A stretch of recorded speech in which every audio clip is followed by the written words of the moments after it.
Hi, welcome to my channel. I'm wearing the same as I am in another video. It is the same day. I just thought, you know, while I'm motivated to actually film, I might as well do two in one.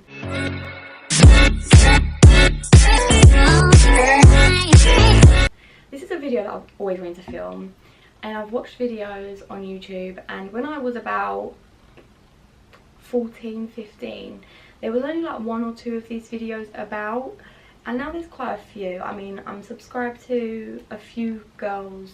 I say a few. I mean, I'm subscribed to 2 girls that actually post videos about their ADHD. But this is just my ADHD story. So, as a kid, I was quite dramatic. I've always been dramatic. I've always loved drama. Like, let's just get it out there. But I was also quite shy. So, when I was around nursery age, I was very like, come on, let's do this, come on, let's do that. I was very the person that I was outspoken. I didn't really care.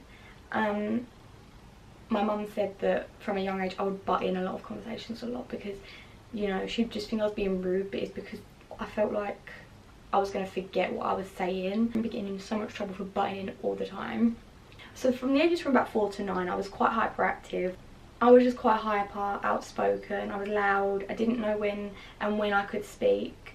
But when I hit like year 3, year 4, year 5, year 6, that's when my daydreaming started really badly. So when I started like year 3, I remember daydreaming so badly that the teacher was like to me like, Shelby, like, what did I just say? And I was like, and she was like, don't shrug your shoulders at me. And I remember getting like kicked out of the lesson and having to write on a piece of paper saying I'm sorry. And it just carried on to the point where when everyone would be put in pairs, nobody would want to work with me because they knew I would just daydream. At this point, no one really diagnosed ADHD as spacey. Like with girls, it wasn't diagnosed as much as with boys, because with boys they would have more of the hyperactivity outbursts and, you know, not knowing what was right and what was wrong in the sense of their behaviour. Where with girls they would be more tending to daydream and have more of the ADD kind of symptoms to the ADHD. So from about year 3 to about year 6, I just kept getting pulled in rooms and tested for things like, I don't know, just reading and things like hearing, and, you know, they'd always tell my teacher, like, my teacher would always tell my mum, like, Shelby's really below average, but there's nothing wrong with her. Like, my mum would be like, are you sure? Because, like, my mum knew, my mum had 4 kids, I was her 3rd, she knew that obviously I was different to my brother and my sister. So she used to like say, like, are you sure? And the school used to be like, oh, okay, we'll test her hearing, we'll test her eyesight, and nothing come back. You know, reading skills. Sometimes I got put in like special help classes for reading, but apart from that, like, because when I got put in these groups, it was with kids with learning disabilities, but I feel like when I was in that group, I felt like I belonged in some sort. So that's the only time I would actually be able to concentrate on my learning. And I'd just get thrown back into the normal classes within like a month. And they'd be like, no, she's fine. Like, she's too smart for this class. I was very nervous, like, with being in big groups. I preferred to just be with one person because I felt like when I was in big groups, I weren't really heard. And I would just end up daydreaming and I just wasn't having fun. And I didn't enjoy learning at all in primary school. I was more like, ugh. I don't remember like my grades and that from primary school because our school didn't actually do SATs. It was like one of the years I was testing trying to do something else. So we did some tests and I remember I didn't get very well in below average, below average, below average. When I started secondary school, I felt like I belonged there more. So I was put in a form with everyone with learning disabilities. When I was in like year 7, my hyperactivity and my ADHD started to come out more. So when I was in science, I wouldn't be able to just sit down. I'd be tapping, I'd be flicking, I'd be running around the classroom, I'd always be getting kicked out. My dryer is really annoying. But I was put in all the below average classes. Now, as soon as I went to my secondary school, which I cannot thank them enough, I think they noticed that it wasn't just below average. So I first went with some woman and she did this test on me, but it was a lot more than just reading a book. It was like, you know, timing me right and timing me with sentences and asking me like how my writing is when I write the slowest and how it is with the fastest, and reading and doing math and It was just, I can't really remember off the top of my head now, but it was like a proper test. And then after that she was like, yeah, you've got dyslexia basically. So in my classes I got this, like, I don't know what it's called, but it's like this plastic thing, and it was like luminous yellow. And when I was reading in like English and stuff, I had to like put it on the lines that I was reading on my books. My washing machine is so annoying.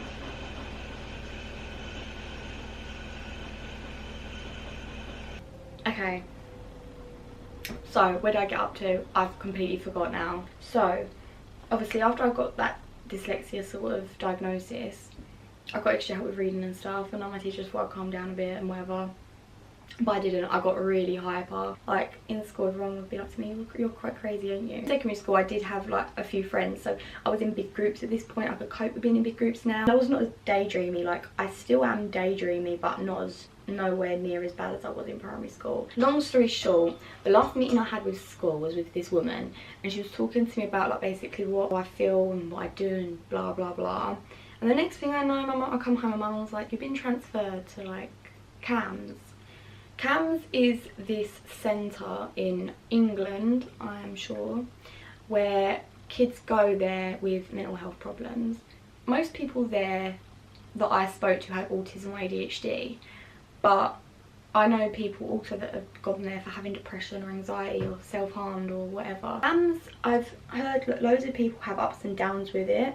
I know people that have gone there and they hated it and they had no help with them. CAMS for me was a lifesaver. So I remember first going into CAMS and was lost because it's quite a big building, and we spoke to someone and we said like, you know, we've been told that Shelby could potentially have ADHD and that we've got to come here to, you know, see someone. So this woman sat me down and she was like to me, what are you getting for Christmas? And I was like, a laptop. And she was like, what if I told you you're not getting your laptop? And I was like, okay, you're not getting a laptop because you're naughty. I was like, okay.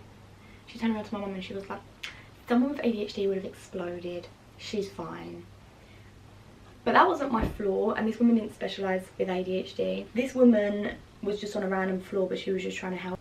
We finally found our flaw and we'd speak to this woman, and at first it was like one-on-one, so me and my mum would go in there and we'd speak about problems and like, you know, behaviour charts and how I feel and what I do, and like I'd have to send out loads of assessments. This was in like when I was about 13, so it went on for about a year of going to this assessment centre. In year 9 especially, like I was going there every single Friday. I'd go and speak to someone individually and my mum would speak to someone individually, and we'd have to each, you know, fill out these tick boards and stuff of how we feel and what I do, and like then my mum obviously had to get someone from my school to fill it out as a third person. This process went on for ages. I think someone comes into your school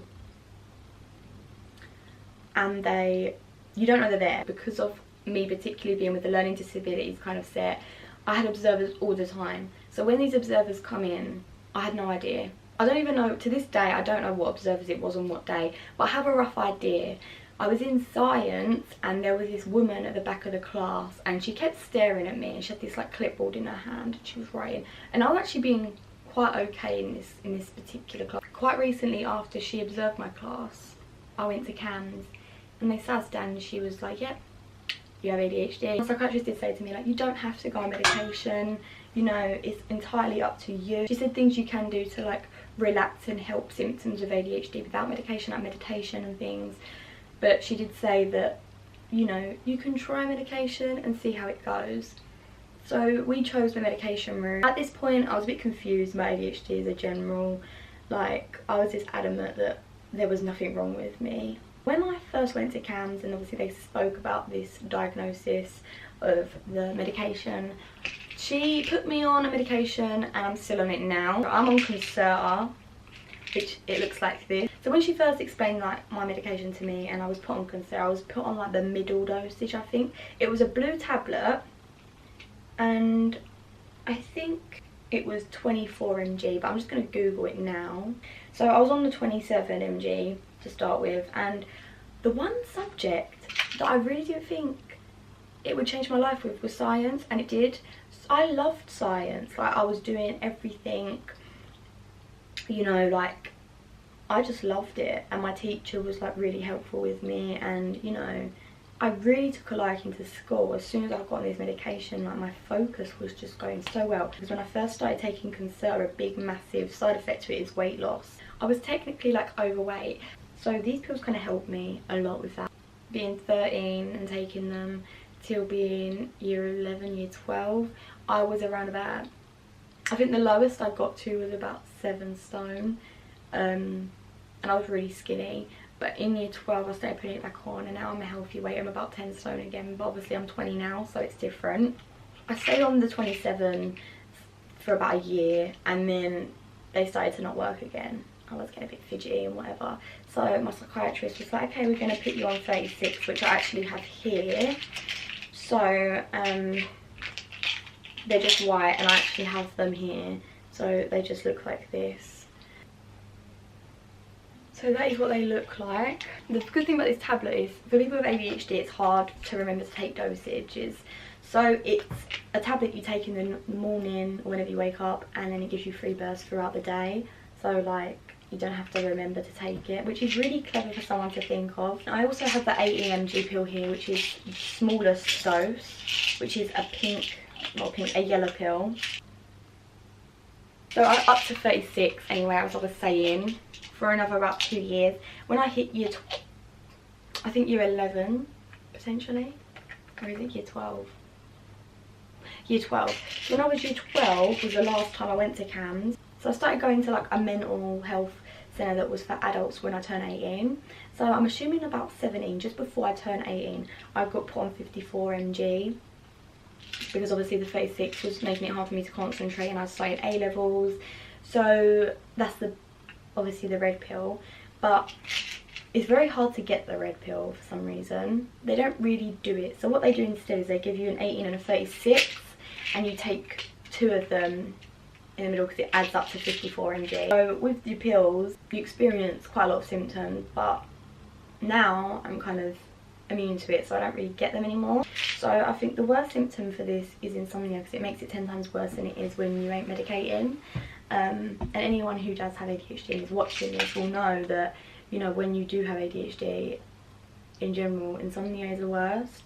You'll be up till, oh, God knows what time in the morning. And sometimes you just hyper-focus at the most inconvenient times where you've got nothing to hyper-focus about. A major symptom for this was weight loss. You have to make sure you are eating 3 meals a day. I realised it would get to about 2 in the morning, I'd be starving, because obviously that's when it kind of wore off. And then I'd be going to the kitchen and just like eating so much crap, which is ironic because I lost so much weight. Now, it doesn't affect me. I'm just always hungry.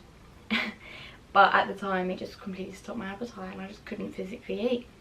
I did feel quite lightheaded because of it, but I was just stocking up on fizzy drinks, which is really bad for you. I was so happy with CAMS. They, you know, diagnosed me quite quickly, and they got me on the medication that was right for me. I mean, I know a lot of people with ADHD struggle to find a medication that works for them. Quite luckily, with the uni I'm at now, their mental health facilities is really good. Last year it was a really big struggle to actually find it, because the systems were all online, and the online website was rubbish, but you know, they've fixed it now. It's so easy to, you know, contact someone, and a lot of people at my uni, I feel, support ADHD more, like lecturers and stuff. This is just like the story of how I got diagnosed, because I do want to do more videos on ADHD. I really hope you enjoyed this video. I'm hoping that, you know, I got onto everything I intended to. Comment below if you want to know anything else about ADHD, if you think you might be struggling with ADHD yourself, or if you have ADHD. Also, if you want to see any more videos related to ADHD,